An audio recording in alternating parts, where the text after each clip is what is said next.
Olá, seja bem-vindo. Eu espero que o conteúdo desse vídeo seja muito útil para você no dia de hoje. Deixo o convite para você se inscrever no canal e compartilhar o conteúdo com quem você quiser. Krishnamurti afirma que não podemos chegar à sabedoria por meio de livros e mestres. Em outras palavras, devemos perguntar-nos: pode uma ideia, mesmo que baseada na experiência de outra pessoa com a verdade, provocar transformação? O conhecimento da causa do sofrimento elimina o sofrimento? Vemos à nossa volta que as coisas não são assim. O toxicômano conhece muito bem a causa de seu sofrimento e, no entanto, não consegue acabar com seu tormento. O simples conhecimento das 4 nobres verdades de Buda ou a memorização das sagradas escrituras não nos transforma. Não nos liberta da servidão, mas pode realmente acrescentar um novo elo aos nossos grilhões. O de querer viver para uma fórmula, uma ideia.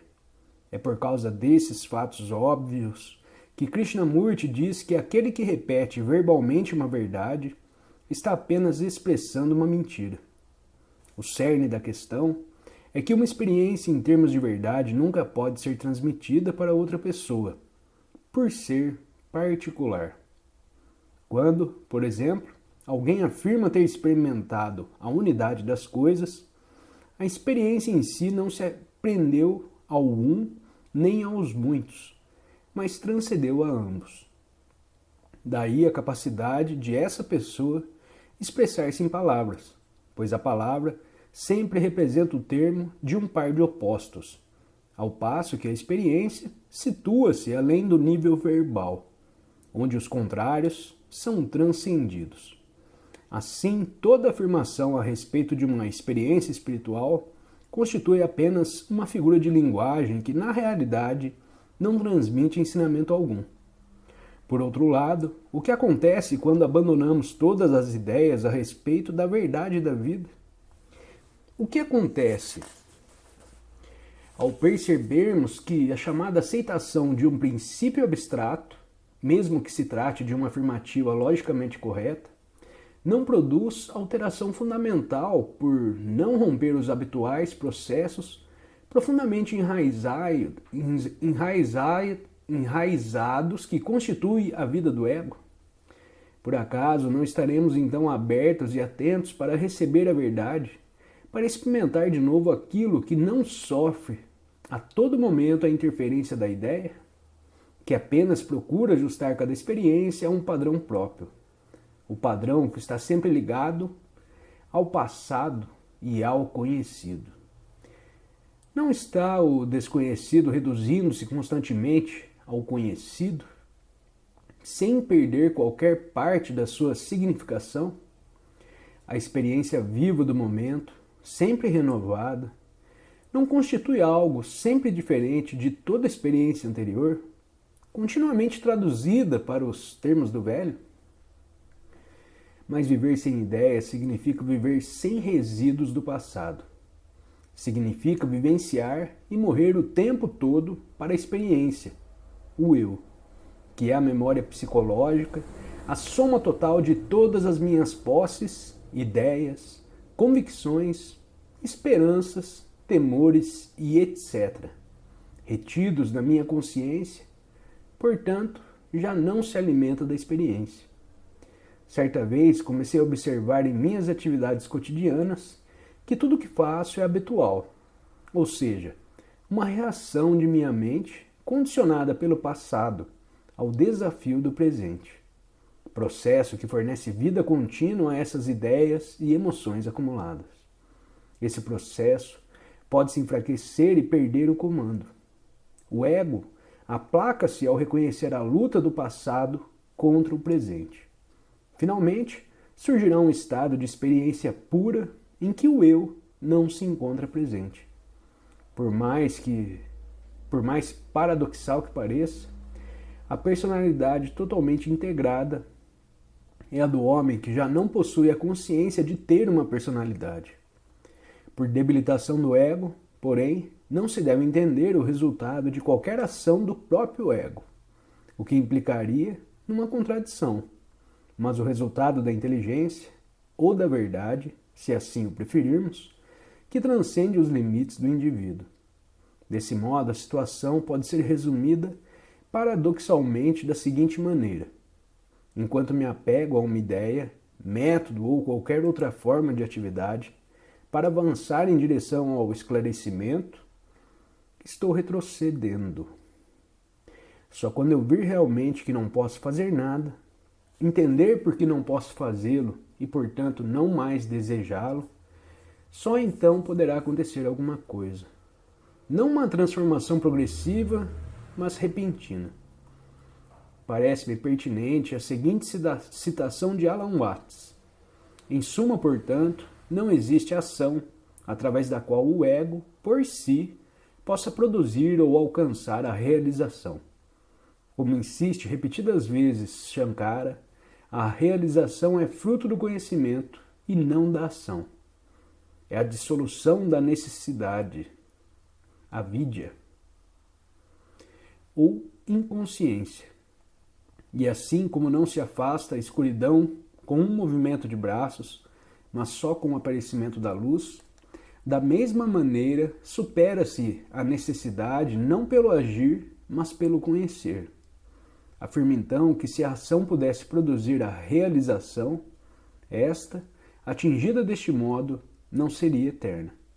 Por incrível que pareça, vê-se que muitos escritos religiosos diferentes enfatizam essa atitude de passividade.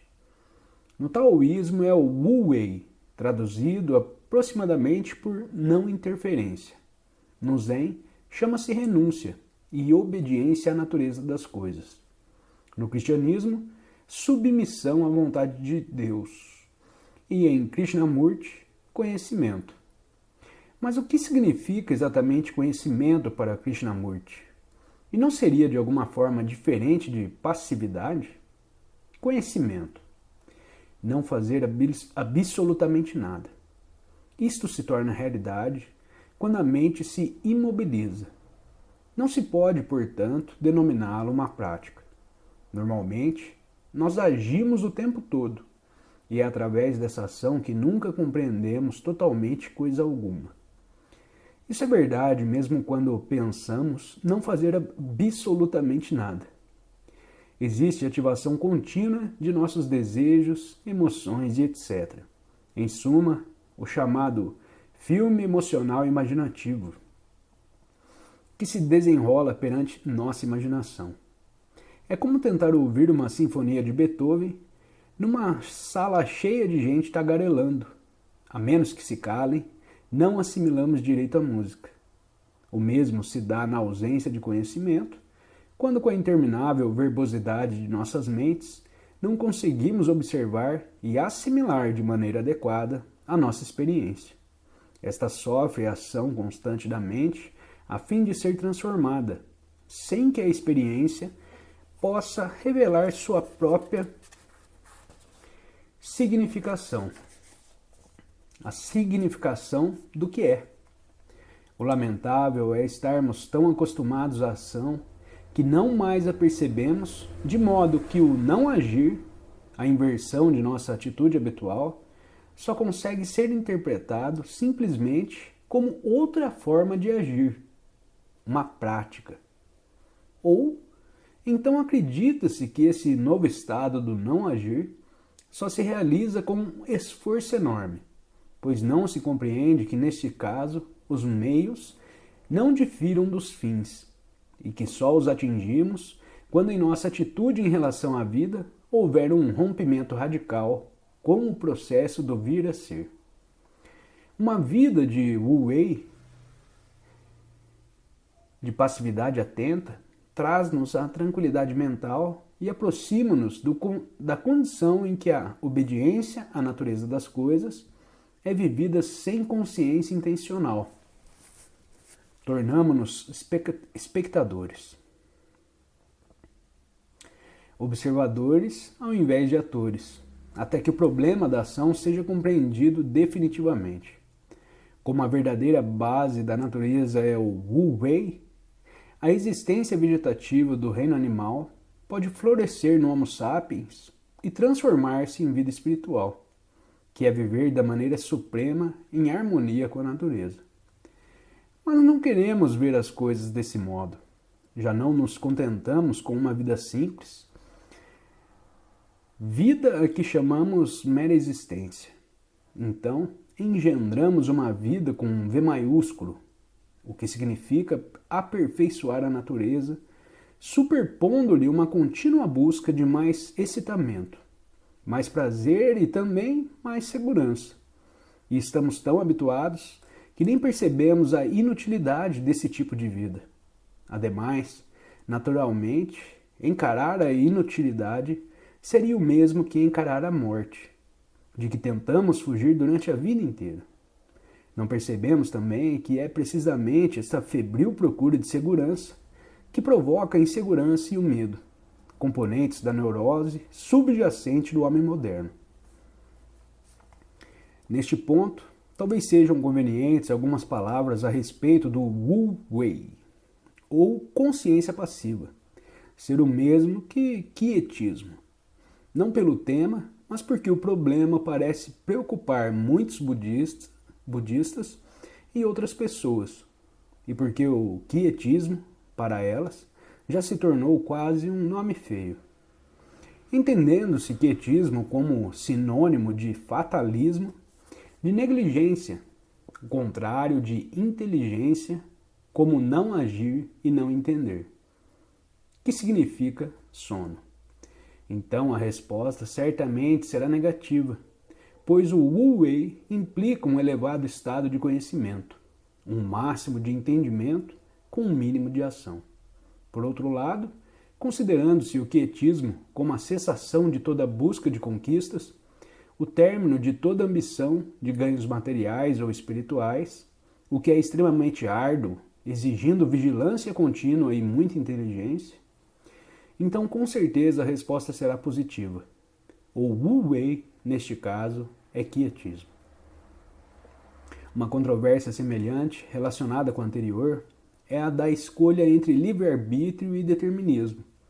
Pois há quem argumente, se tudo está determinado, por que deveria me preocupar com autorrealização ou algo semelhante?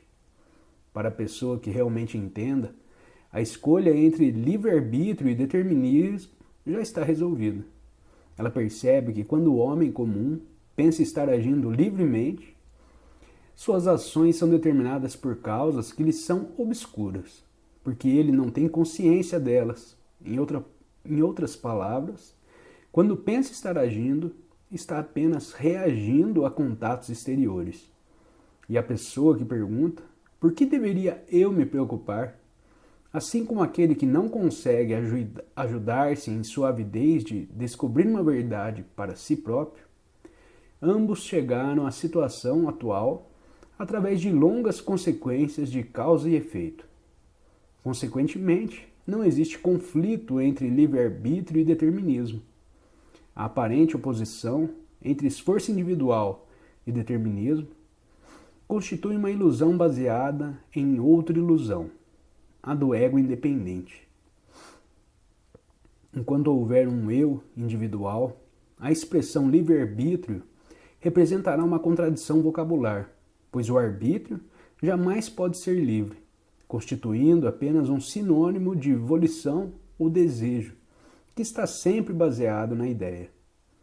A questão que maior interesse deve despertar nos budistas é que, havendo um eu, as decisões fundamentam-se sempre numa ideia, e esta ação está presa ao passado e, portanto, determinada. Ação pura, isto é, não resultante da ideia, só existe quando o ego se dissolve. Só então rompe-se a cadeia de causa e efeito e o determinismo chega ao fim do último elo da corrente. Nesse estado, quando existe apenas a ação, mas não o ator, a ação torna-se intemporal e existe uma liberdade total e absoluta, de modo algum condicionada por estar livre das malhas do tempo. Ocorre a ilusão da escolha porque cometemos o erro de situar a mente, que a essas coisas observa, fora do processo de causa e efeito. Consideramo-la uma entidade independente, imutável e puramente observadora, livre de influências do processo do mundo. Em outras palavras, livre da ilusão do eu, isolado. Na realidade, a mente é a memória, em qualquer nível. Como tal, representa inteiramente o produto do passado e dos condicionamentos. Ela é, portanto, totalmente determinada. Um taoísta diria: tudo é o tal e não pode situar-se fora do tal. Se vais contra o tal, é apenas nas aparências. As pessoas que não entendem esse problema muitas vezes confundem budismo com fatalismo. Mas os parágrafos anteriores devem ter esclarecido que budismo é exatamente o oposto de fatalismo. A atitude do fatalista assemelha-se em parte à do taumaturgo. Ele separa de um lado o destino e do outro o indivíduo e suas ações. Já os budistas afirmam que o destino de um indivíduo resulta de seu pensamento e ação. Assim, acomodar-se e pensar, não vou me aborrecer. Se estou destinado à iluminação, não vou consegui-la de qualquer maneira, independentemente do muito ou pouco que entenda hoje. É iludir a si mesmo. Essa atitude realista nega a causalidade e sugere a existência de uma entidade fora de nós mesmos, que outorga determinado quinhão de destino, chamado nossa sorte a cada indivíduo. Nega por completo a verdade empírica, segundo a qual, para se receber a iluminação é necessário estar preparado, pois ela só vem como resultado da inteligência e do conhecimento. Entendendo com clareza todo esse processo, percebo agora que empenhar-me num sério esforço de compreender a mim mesmo não constitui absolutamente uma incompatibilidade com o conhecimento de que tudo está determinado. Esse conhecimento não me desanima em nada em meu empenho. Na verdade, vejo nitidamente que se trata de questão totalmente alheia à minha aventura. Tenho também plena consciência de que toda essa controvérsia absurda entre livre-arbítrio e determinismo, aflição dos pensadores há milhares de anos, foi fabricada por esses mesmos filósofos. Surgiu do efeito desnorteador das palavras e pela incapacidade de os filósofos e intelectuais, em geral, transcenderem pares de opostos. O único ponto fundamental e a lição que se tira de tudo isso é que se deve perceber a inutilidade dos jogos de palavras e a inconsequência de se criarem controvérsias a partir da rotulagem de ideias quando se é incapaz de penetrar além do nível verbal. Deixemos essa atividade infantil aos filósofos profissionais e aos políticos. Para eles, isso representa um meio de vida. Para nós, uma distração e um empecilho. Encerramos aqui a leitura desse capítulo. Deixo o convite para você se inscrever no canal. Segue o link dessa playlist para você acompanhar a leitura na ordem correta. Desejo a todos um ótimo dia, um grande abraço e até o próximo capítulo. Tchau, tchau.